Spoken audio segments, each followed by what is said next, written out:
Okay, so I'm back up here because I'm sure you're not sick of me by now. But fortunately, I won't be up here for very long. It's my pleasure to introduce to you Maria Asuncion Magcino, who's joining us from the Philippines. She's affiliated with the University of Asia and the Pacific. She, like myself, is a first-timer here. And she's going to be presenting for us on Peirce, Sebeok, and the semiotic reformation of contemporary communication. Thank you very much. I was telling Robert, since all of you have been so kind and so amiable, you get a prize. So this is from my country here, like candies, combination of mango and tamarind. So this is a price it takes to be the last. You have to get like.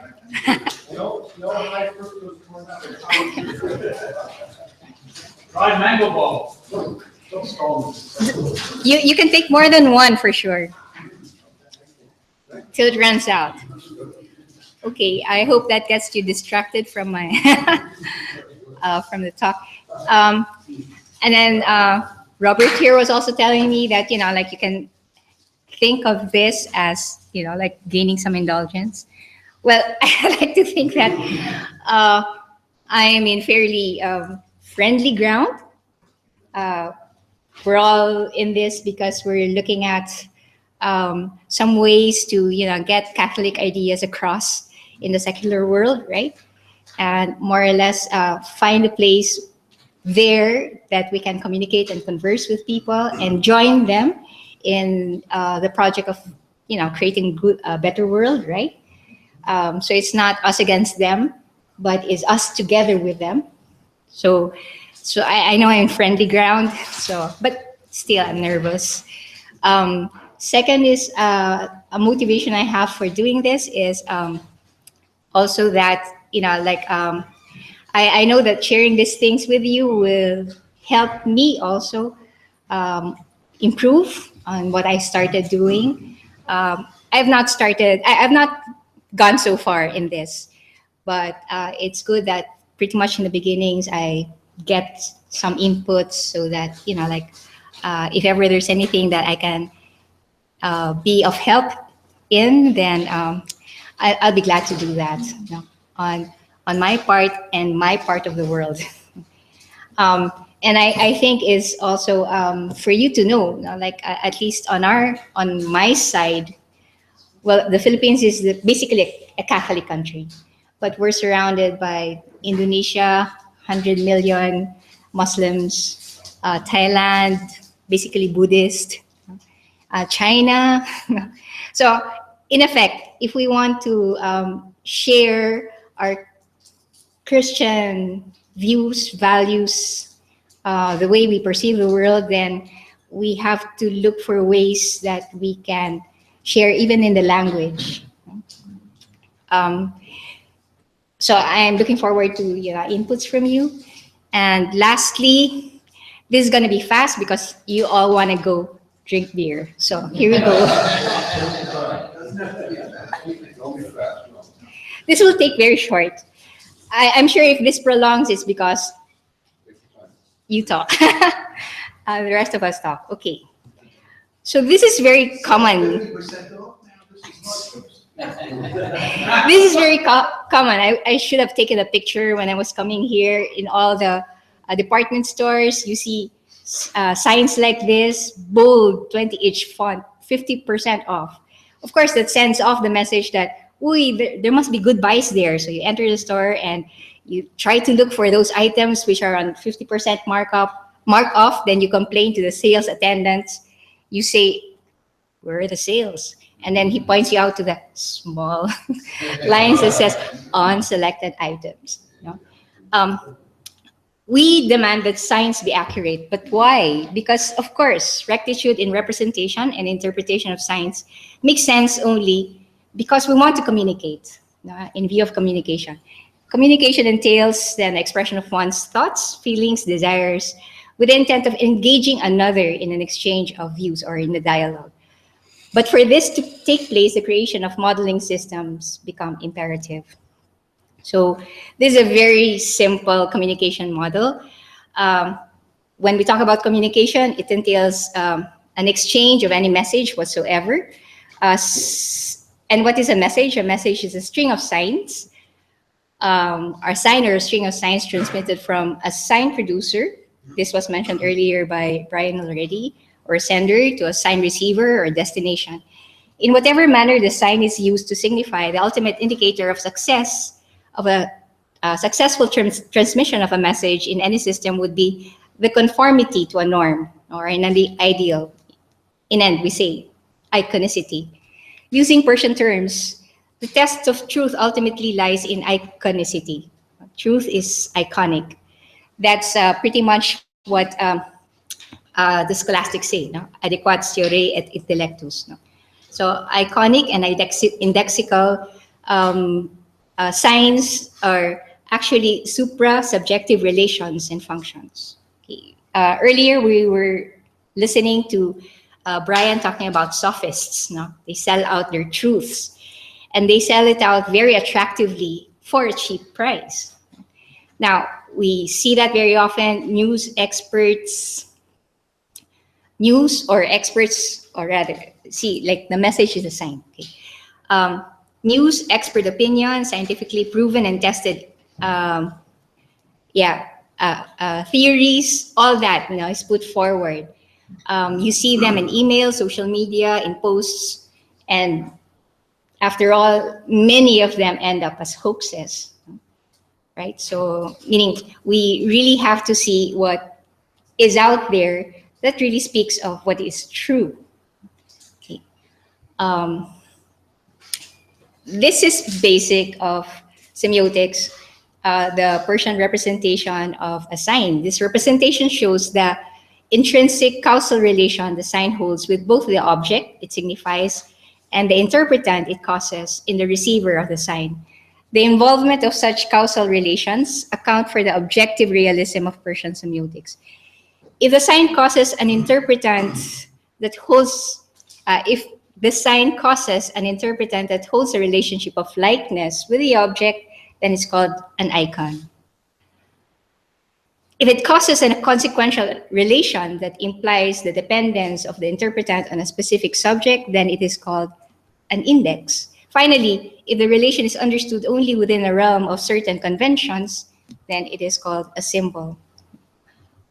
Almost always, symbols hold a fundamental iconic or indexical character, which we shall see later. There's this Russian-Estonian, Yuri Lotman, who defined the modelist system as one made up of elements structured by the following rules for a combination, made up of elements structured by following rules for combining them, and that they hold a fixed relation to the entire sphere of knowledge, insight, or regulation. Language in its various forms is a species of a modeling system. Where language is observed, then the presence of a mind is assumed. And the mind's ability to create communication models is derived from its semiotic capacity. Charles Peirce would describe semiotic capacity as the ability to discern sign relations and consequently generate a body of relevant and meaningful significations that eventually impacts on activity or behavior. So Lotman formulated a framework that identifies the natural or spoken language as a primary modeling system, inasmuch as it provides underlying or basic infrastructure for all other human sign systems. Then acquired supplementary superstructures in the form of written texts that cover the vast extent of the human culturescape has created secondary modeling systems. These are constructed upon natural language. Now, Lotman's modeling system differs from Thomas Sebeok. Sebeok later proposed the existence of an even more primitive modeling system, which corresponds to the zoosemiotic system, thus raising natural or spoken language to the secondary status and culture to the tertiary. Okay. understanding the modeling system of the human body, for instance, by a subject and putting it into a systematic and scientific knowledge leads to the biological modeling of which medicine, for instance, is based on. So in this way, the body itself as a modeling system becomes a primary modeling system. Our understanding of that primary modeling is a secondary modeling system, and the systematic configuration of such knowledge derived from this becomes then like a certain field, like medicine, biology, then becomes the tertiary model. Thomas Sebeok describes a model as any formalized system that stands for an object, event, feeling, or any reality for that matter. They take the form of images, concepts, or ideas intrinsic to the mind. The corresponding physical or externalized species as language, gestures, or material objects, among others, are models as well. Models reflect the manner the mind organizes semiotic relationships, thus aid in recognizing patterns in things. They also serve as exemplars of specific kinds of phenomena. Models have a predictive feature and can serve as a guide. So we have here a person having an idea which is transmitted to a receiver. Okay. Models have a predictive feature and can serve as a guide. The predictive and exemplar characteristics of models find a very close parallelism with the structure of language, the component elements of which are its predictive and demonstrative roots. Since communication is basically built around the capacity of language to demonstrate, specify, or point out on one hand, and to predicate on the other hand, we can thus take language in a broad sense to stand for a system of modeling. Okay. So what kinds of objects are transmitted? Either icons or indexes. And it's also characteristic of Persian semiotics to insist on the fact that the relations are linked together in a, well, synechistic. This is one of the terms that he coined, to indicate that like they're closely linked to each other. Okay. So, in keeping with Persian semiotic principles, the mental model in toto is a sign. In fact, he says man is a sign. The reference to the model as a sign precludes its existence as a single unit. A model should be seen as a complex semiotic system that can also be called a text or a composite form of a sign. So, although it is made up of several signs, they're linked together and can form a singular sign. It represents non-unity, several signs. However, the objects in a text are put together in a combinatory manner. Although texts take on the formal properties of the semiotic signifiers that make it up, they are more than simply the aggregate or the signified of their signified interpretants. As we shall see, classifying modeling systems as primary, secondary, and tertiary also derives from the modeling capacity of the mind to formulate a system and the kind of texts that emerge from it. So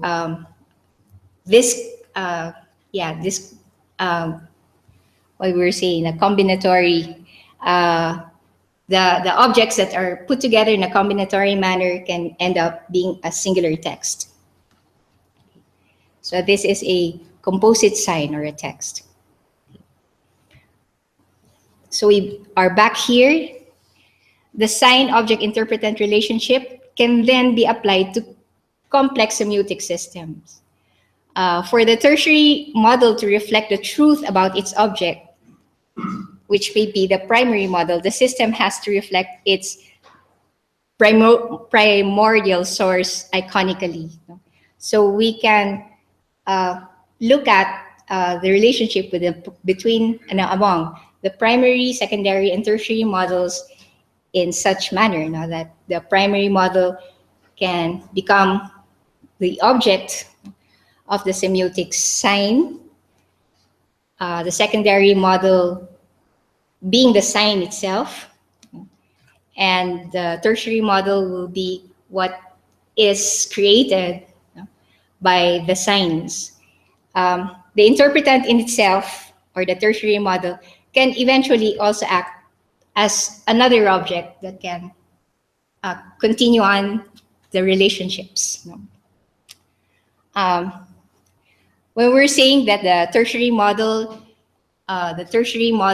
should refer to its primary model iconically, in that sense, science does not have much difficulty with that. That's why they keep on testing, right, to find out how much what they're coming up with is realistic, so to speak. A sign of approval, for example, is given to theories that prove themselves adhering to a following statement of iconicity. Such is the case, and I prove to you, and I have evidence that my claim is right. When I was defending my dissertation, the thing of the airplane, the Malaysian Airlines that just kind of disappeared, just happened. So to put forward the fact or the idea that iconicity is the mark of truth, I said there's so many theories that are being brought forth, but none of them have the mark that this is actually what had happened. So, and nobody claims that this is what truly happens because nobody can say such is the case. However, when the primary modeling is an offshoot of the natural law, for instance, there seems to be a problem. Here I see why metaphysics is imperative, because not everything of, iconicity cannot be just measured by physical evidence. There must be another way to claim iconicity, and I think the importance of metaphysics can help us there. This Peirce Sebeok framework for communication is premised upon what John Dewey designates as the suprasubjective nature of sign relations and their equally suprasubjective function, meaning this designation of object, sign, and interpretant is not arbitrary. In fact, he has taken pains to differentiate the Peircean object from the Kantian object. The interpretant happens to be in the interpreter's mind, but is determined by the object, counting on the capacity of the mind. In fact, whatever is put out there almost immediately becomes iconic, which is the ultimate reference of the truth.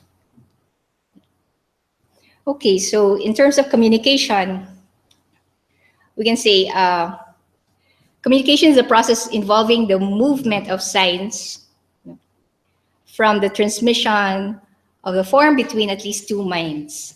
It spans the generation of the sign up to the consequent interpretation. For the communication process to be completed, the mind as receiver must be able to elicit the interpretant determined by the sign. This simple process describes the semiotic production of an iconic interpretant, which characterizes the primary modeling system's innate capacity for simulative mimetic modeling. It is a system that allows the mind to mirror or simulate perceptual objects. So these are examples of primary modeling. iconographic. The characters of the Chinese characters, they say, are graphic icons, of what the character means. Well, of course, the OK sign is an iconic sign also from the words OK. So you do that. This is also an iconic sign of, I say, a circuit. No? So when you tap on it, you close the circuit. No? Paintings are iconic signs. No? They're, yeah.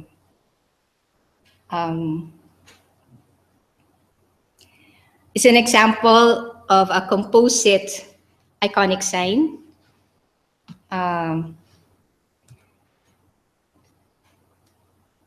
The cohesive iconic sign is an attempt to simulate, for example, the movements of a swan in a ballet, in the ballet Swan Lake.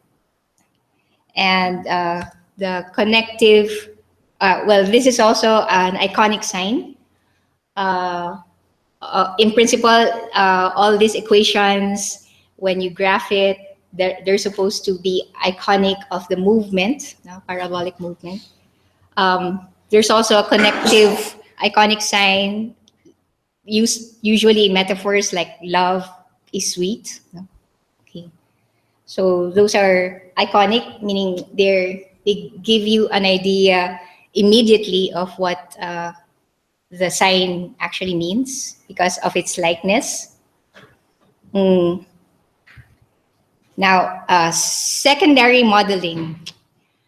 Language is an example of a secondary modeling system. The secondary modeling system, or SMS, can be defined as the capacity to formulate systems which signify objects with extended primary forms and with indexical or indicational forms.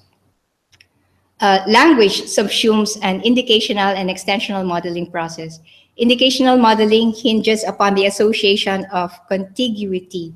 This model serves to direct attention towards the reference location, situation, presence, absence, distance, direction, orientation, or in some context of, or some other context of occurrence.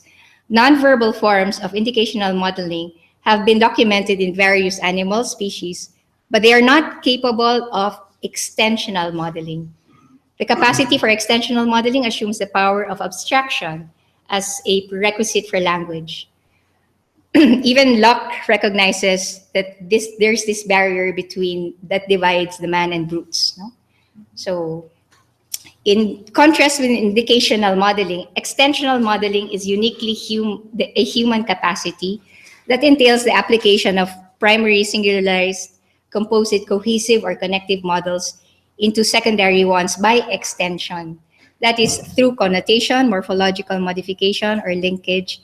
In the case of connective modeling, an example would be the word crash, which initially was coined as an icon, no? Like to simulate the shattering sound, okay, of an object. Crash. But then, by extension, it can connote a sudden devastation, as what happens when the business crashes. It can also be extended to your computer crashing. Sorry, it's an outdated computer. Or somebody came as a gate crasher. So we appreciate how language procures a representational power for humans precisely because of its extensional modeling capability. This expands the domains of human knowledge on one hand and of expression on the other hand. Extensional modeling thus provides to be uniquely a human capacity because it presupposes natural language, primary modeling, as well as speech, secondary modeling. Okay. Differentiating speech and language. We know that speech came as an exaptation That is a word coined by Gold and Verba um, for speech. No, language came as a derivation, acceptation for communication. Then speech developed out of language as an acceptation over a succeeding period of about 2 million years. It is interesting, though, to note the difference, no, between language and speech. It can lead us to appreciate that communication can take place with language as primary modeling, even without speech, which is the case of the deaf, dumb people. They use language, they have a language, though they can't they can't speak. No, they don't have speech. Okay. A speech deficient person still retains his secondary modeling capacity, which only means that from a semiotic perspective, language is not reduced to speech, but speech is a specification of language.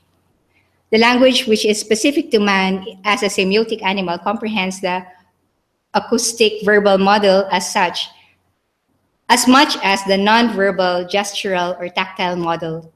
No? Okay. So what is important in human language is it takes place together with the process of thinking. That's why it happens only among humans. It is a kind of a secondary modeling. Therefore, the mind or the subject should have this capacity. And yeah, like it's a form of speech eventually.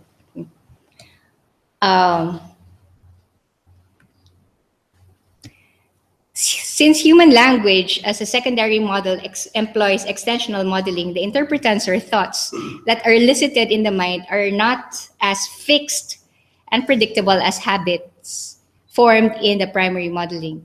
Relying on the mind's capacity for symbolic significations, extensionality generally allows the interpretation of the same sign in more than just a singular manner. For example, okay, so I'll continue. Besides, signs as symbols, icons, or indexes do not strictly exist as such in the real world. Since Persian signs are not designated to denote the object as a metaphysical entity, but merely its relation to it. So for that, I'd like to put forward this example. The sign chair, for instance, can point out to an object, an exemplar of what a chair is, so as an icon. Or it can be an index. You say, you go over that chair, right? Or usually this happens when children's parties, the games, they say, oh, you run to that chair and go around that chair, right? So that's an index. It serves as an index. Or it can also serve as a symbol, like the chair of the board. You don't actually point to the chair, but the person who sits in the chair, as designating him that position. Anyway, so in fact, the word chair can serve these three purposes. It can be an icon, it can be a symbol, it can also be an index. So that means these kinds of signs are not existing in themselves, but in reference to. Among humans, a communication system that links minds in the form of exchange of ideas tends to the creation of a tertiary modeling system. Anyway, backtracking. That's why, like, words that we use can also be obsolete. Like, for instance, I was just thinking, now that people read in their tablets, I wonder what it means when you tell a child, for instance, you have to read that book from cover to cover. Like, what cover, right? Or when you say, turn off the light or switch off the light or turn off the tap when everything's already censored, right? I mean, like, or I don't know what comes to the minds of the kids when you tell them dial 911. Dial, what? We know what dial means because we used to dial numbers, right? But right now they say dial 911. But I wonder what that actually means. No? In any case, we see how fluid, the extensional capacity of language is. And it depends on the culture. So now, among humans, a communication system that links minds in the form of exchange of ideas leads to the creation of a tertiary modeling system. This tertiary modeling features highly abstract symbol-based modeling processes, which imply the mind's capacity or ability to further extend forms to stand for abstract reference without any apparent sensory origin. It exemplifies a system that is responsible for fabricating assemblages that blend together nonverbal, verbal signs, texts in highly creative models that merit to be called true culture. The TMS is a system of representing all the subtleties of language taken in both a broad and narrow sense. Anyway, here we see tertiary modeling also says that well, you can make use of the same word, but in different contexts or in different fields, they may actually mean different things, or sometimes even contrary things. No? So then we can say maybe you have jargons, proper for different fields. You create these kinds of tertiary modelings.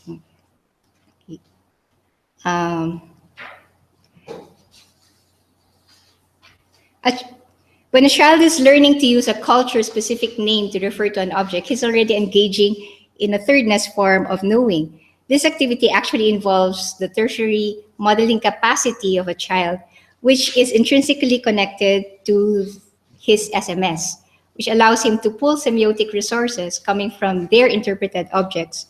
And from there, he learns how to utilize the symbolic resources of culture-specific abstract systems of representation. And he makes his own modeling out activities from there. Okay.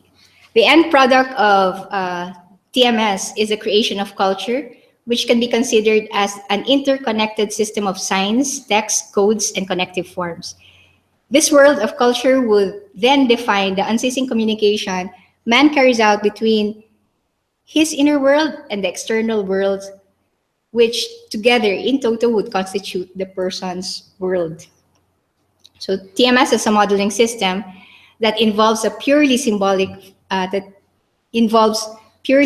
forms, which implies that these forms have the capability of freely being applied as representations, even for abstract objects, those generated through SMS. This was earlier being discussed by Brian when he says that things and objects are two different things, or different concepts.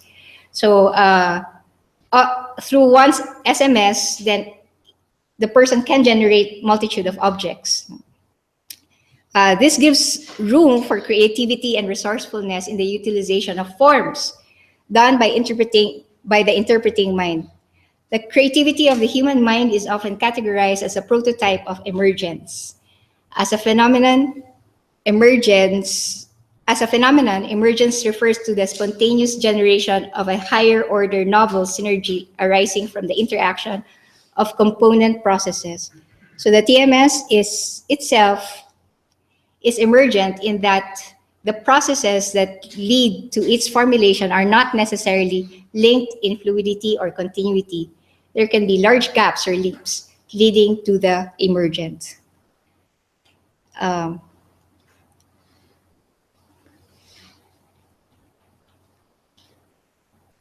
So anthroposemiosis, that is human language, is unique as the only semiotic system that utilizes all three modeling systems working interdependently and interactively in the production of models and consequently of knowledge. But its real uniqueness is heavily grounded in the biology of the human species, PMS. The great significance of human language is aptly encapsulated in these words of the linguist Max Muller. Language has been called sacred ground because it is the deposit of thought. We cannot tell as yet what language is. It may be a production of nature, a work of human art, or a divine gift. But to whatever sphere it belongs, it would seem to stand unsurpassed, nay, unequaled unequaled in it by anything else. If it be a production of nature, it is her last and crowning production, which she reserved for man alone. If it be a work of art, of human art, it would seem to lift the human artist almost to the level of the divine creator. If it be a gift of God, it is God's greatest gift. For through it, God spoke to man, and man speaks to God in worship, prayer, and meditation. Thank you.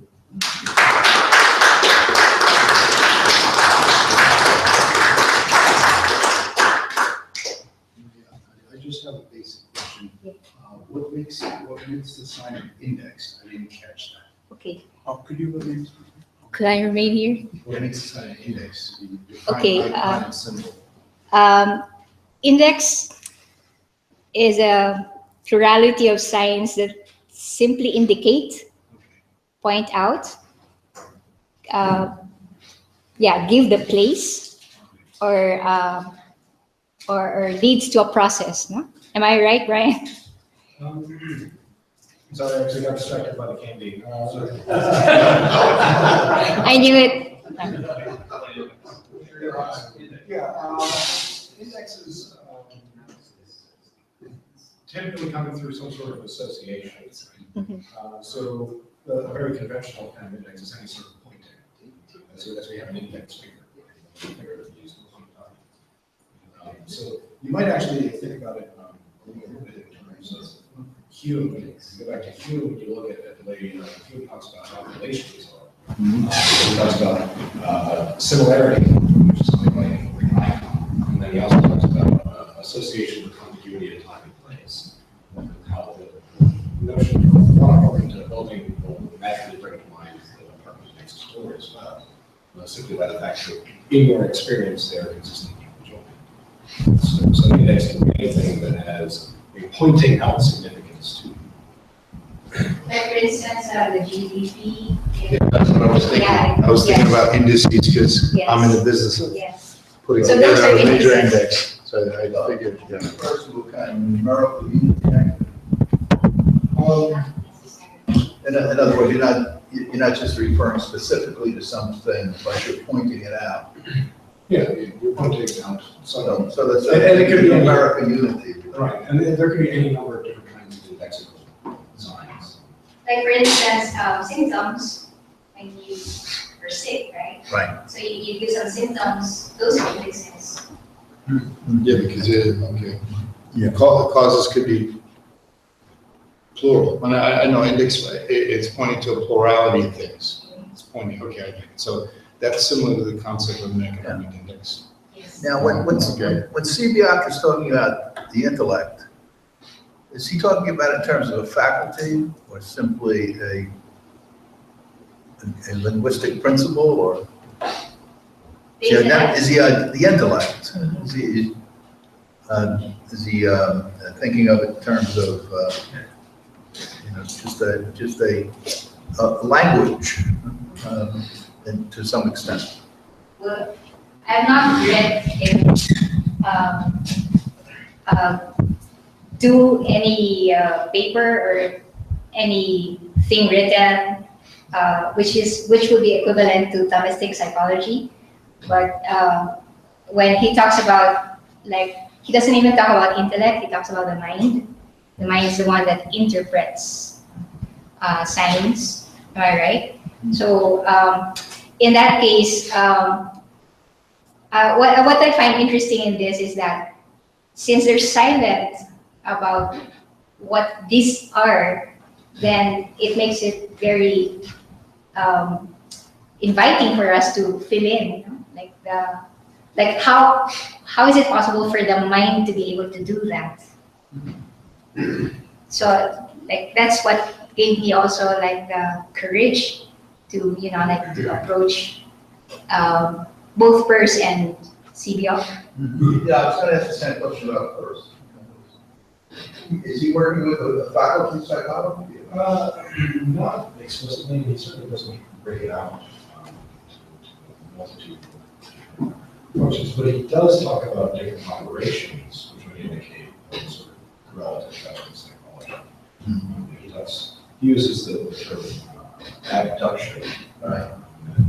abduction, induction. Logic, yeah. Well, they're dealing with that, one of the exact terms. I mean, he tried to renaming them because of others, better terms.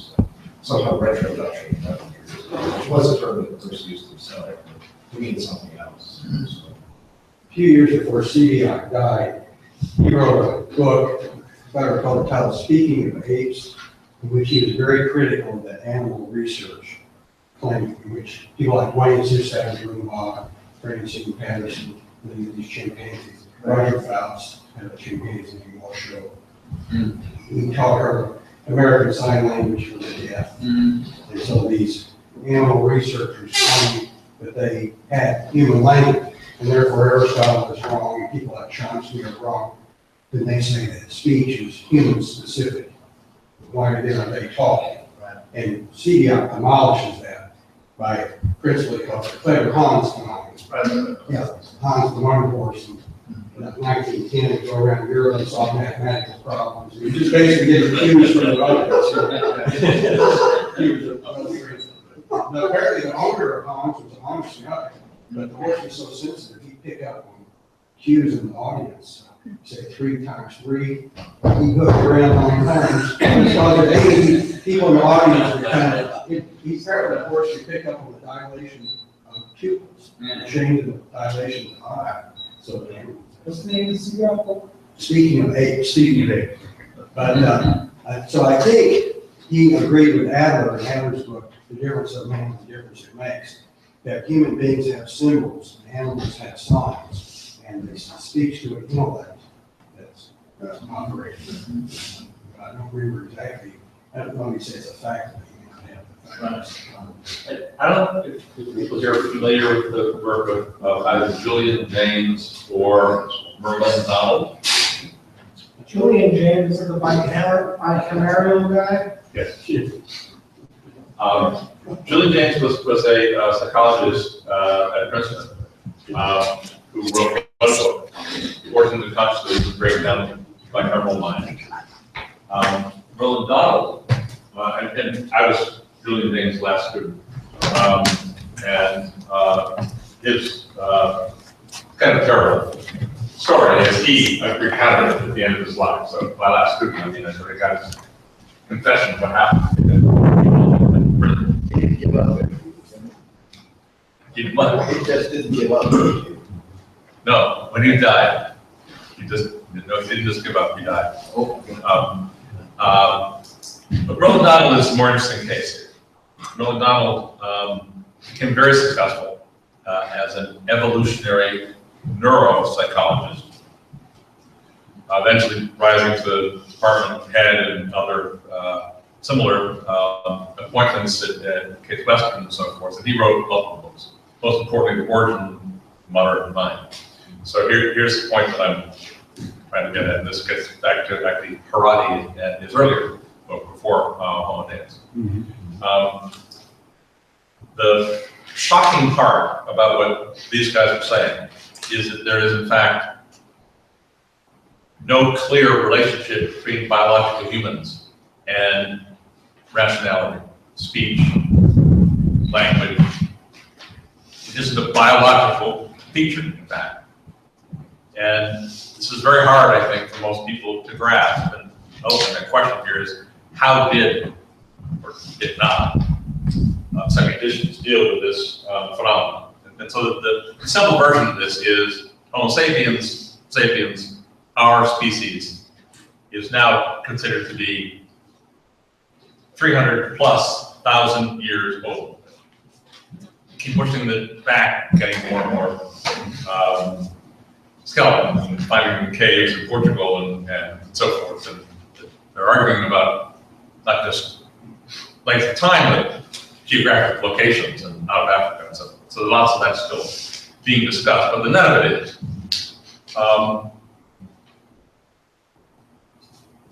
200,000 years ago, human beings were human beings. We could mate with them and make more human beings. They had no speech. They certainly had no writing.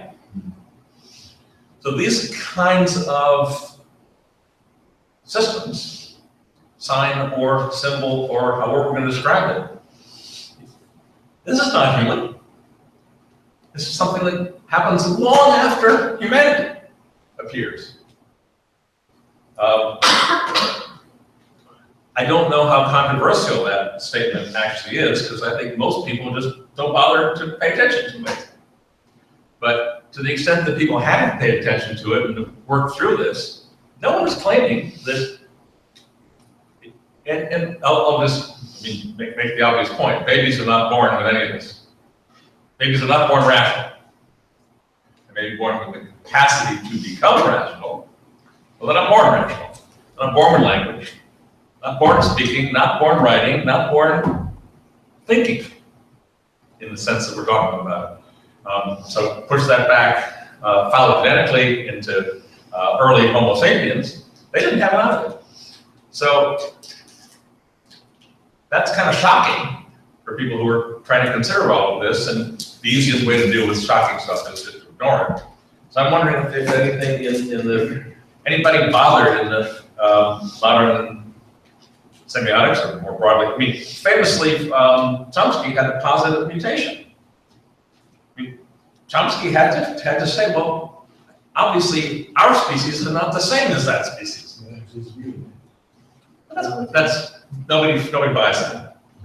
I'd like the claim that in that speech or something, very difficult to deal with. I mean, it reminds me of Chesterton's The Everlasting Man, where he refers to the fact that he had seen somebody, an anthropologist, maintain that this group of people didn't wear clothes. And he said, well, what do you expect to find? A stone hat and an everlasting pair of pants? How can you possibly determine whether or not these individuals, a couple of 100,000 years ago, had speech or didn't have speech? Just because something you don't find the evidence for. What would the evidence be? I understand. I mean, the answer to that question is anthropologists and archaeologists have dealt with for a long time, and it's artifacts and what survives and doesn't survive. But just leaving that aside, but are people in the room here comfortable with the notion that there's nothing about the biological human that implies any of this? Is that a comfortable thought, or is that an uncomfortable? If these humans that hundreds of thousands of years ago, yes, are biologically identical with us, and that's generally non-controversially well, held. presumably they have the capability to develop. Yes, presumably. So I'm not sure what, okay, so at some point they did. And how from skeletons would you be able to? Well, that's what I mean, is that I don't know how somewhere it happened, we know it happened because we're talking about it. Well, and I hate to bring revelation, but here's what the Catholic Church says on this issue, is that there actually was a first human being who had a human soul. yeah, I understand that. Right? If I know this is coming on, it's in the. So It's not the human being, but the human soul, but a human being with having speech. intellect and real speech. Yeah, but there's some problem of how language originated. And I think something that's really confusing is that normally we talk about natural language, but it's really artificial, it's an art. We create conventional symbols, and those don't come naturally, like it's the subsequent Plato's dialogues. And of course, some are. If I have pain, I may produce certain sounds that would naturally be recognized, and even other animals do that. But we have that characteristic of forming conventional symbols, and that's an art. Therefore, it had to have some beginning on some development, just like we develop tools and other things. And I think it is a very interesting problem, but I think that the evidence isn't sufficient to even fathom how that developed. Well, we believe we have souls and they're supernatural. At some point, it was the first time that a biological being. Well, think of Genesis, how Adam starts giving names to things. There must have been some beginning of came up with a sound that means that. But I don't believe it's the position of the Catholic Church that Adam and Eve were the first biological Homo sapiens. It is. I don't believe it is. Menace the generis. I believe the position of the Catholic Church is that all Catholic dogma is completely compatible with evolution. Well, there's no problem with evolution there. No.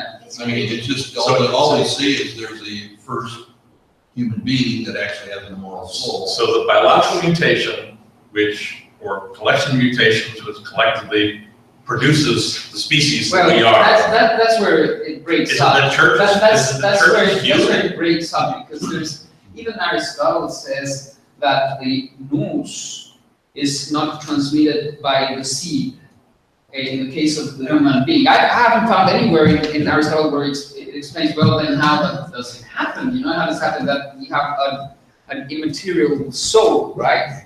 But he does say that he arrives at that conclusion. So there is something specific to the human being that has, Yeah, there is, but the church's teaching is that there's an original set of parents. And the best work on that I know is Dennis Finette on the origin of human species. There's something along these lines actually in one of Adam's sermons, but again, that the existence of the species and the first people that we would consider the Adam and Eve's example.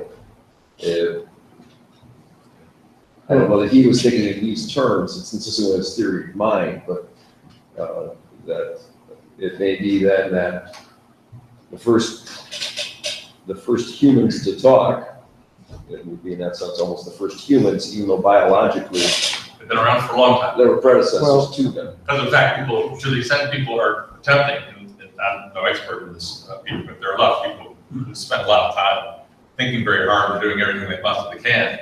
And the beginning of human speech, for those who are working on this, I don't think anybody's posited anything for 50,000 years ago. Linguistic anthropology. I think even anthropology, they suggested, one of the theories is that the speech began to develop because it gets dark.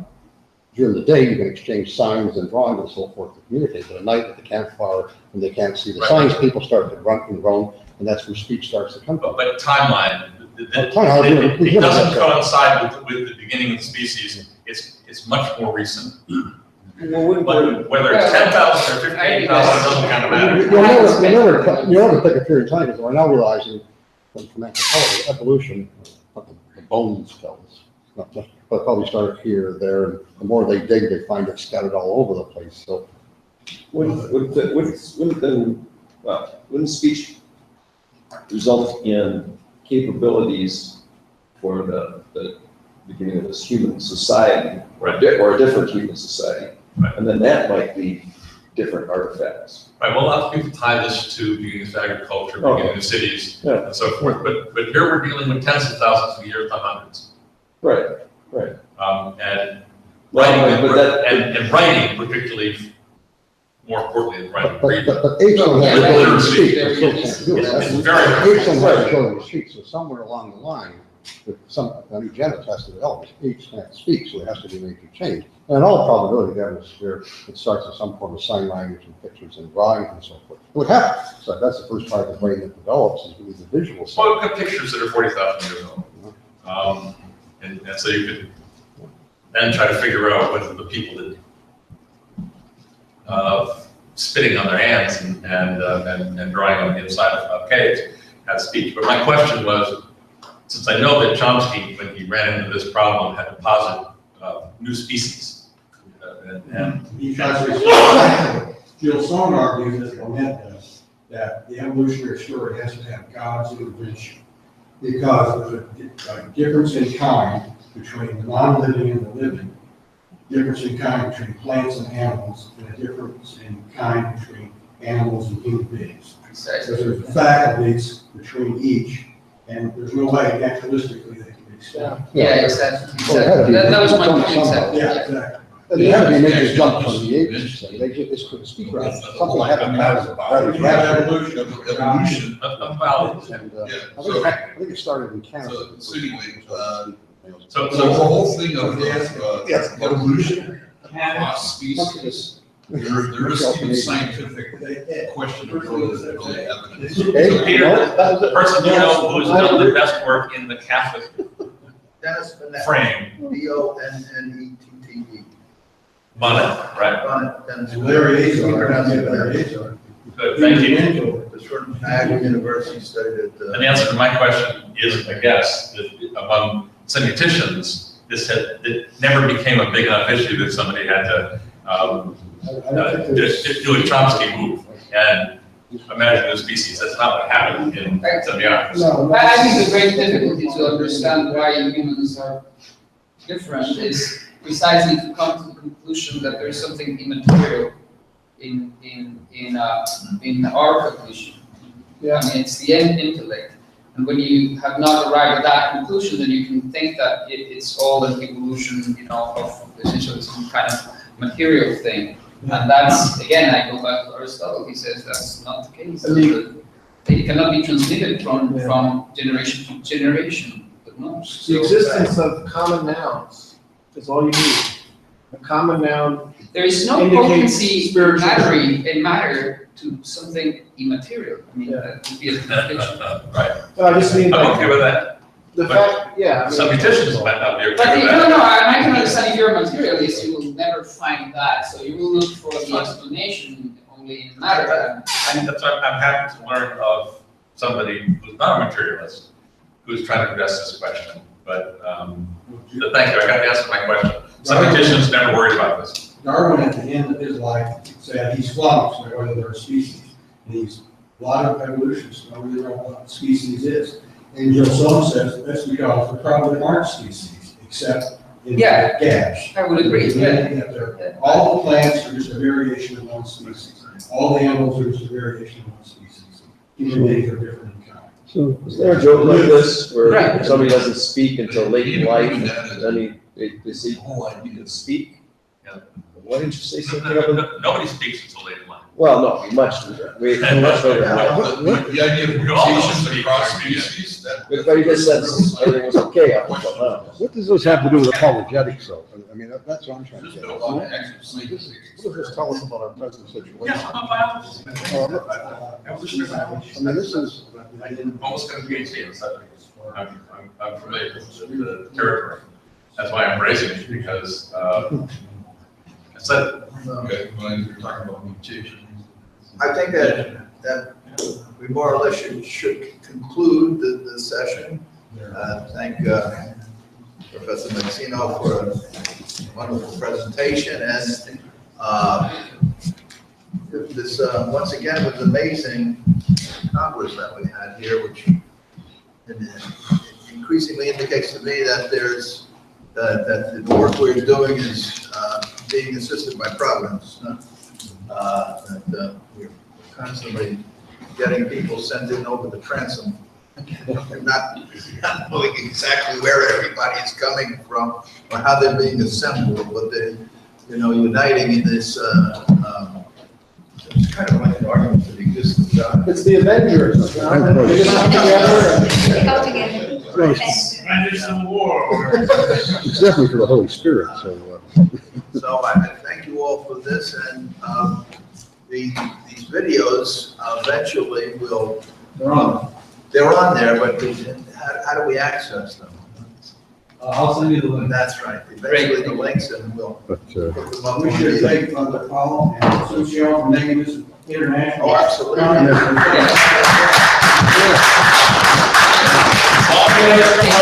you. Thank you very much. we're good. Yeah. Yeah, I come here all the way from Detroit there, and that is, Wyoming. Well, what about the Midwest? I mean, Because I know you're at Wyoming. Big sky. the open skies of Kansas, you know, lie in the field and fish. No Montana, Catholic College. Huh? You know, But I grew up in Long Island, I love being north. Up there in the, talking to the sheep, you know? New symbiotic, new form of sexuality.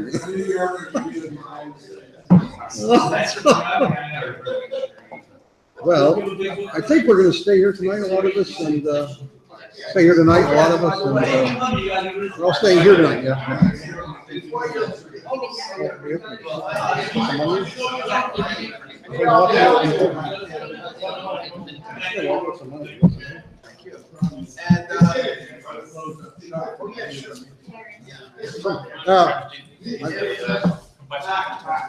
He's a popular. Don't make fast one.